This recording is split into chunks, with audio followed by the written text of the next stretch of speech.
The vision of Obadiah. Thus saith the Lord God concerning Edom, we have heard a rumor from the Lord, and an ambassador is sent among the heathen. Arise ye, and let us rise up against her in battle. Behold, I have made thee small among the heathen. Thou art greatly despised.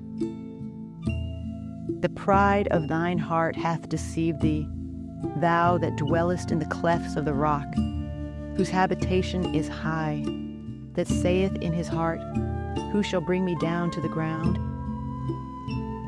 Though thou exalt thyself as the eagle, and though thou set thy nest among the stars, thence will I bring thee down, saith the Lord. If thieves came to thee, if robbers by night, how art thou cut off?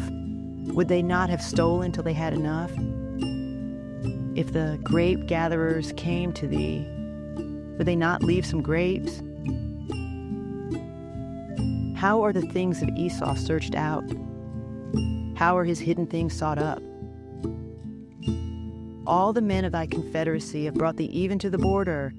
The men that were at peace with thee have deceived thee and prevailed against thee. They that eat thy bread have laid a wound under thee. There is none understanding in him.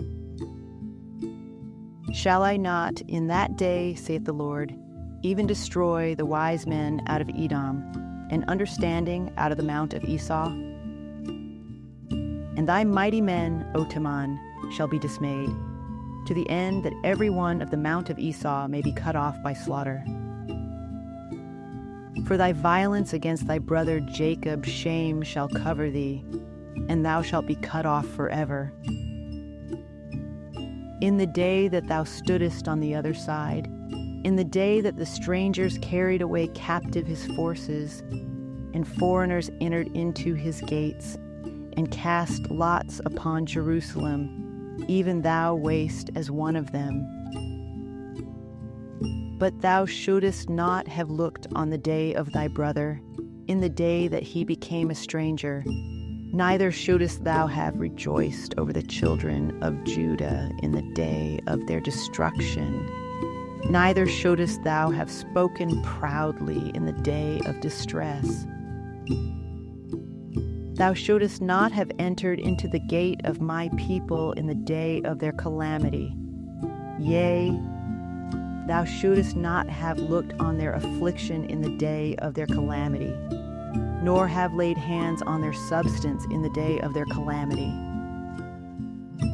Neither shouldest thou have stood in the crossway to cut off those of his that did escape.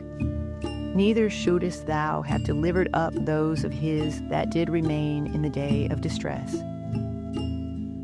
For the day of the Lord is near upon all the heathen. As thou hast done, it shall be done unto thee. Thy reward shall return upon thine own head. For as ye have drunk upon my holy mountain, so shall all the heathen drink continually.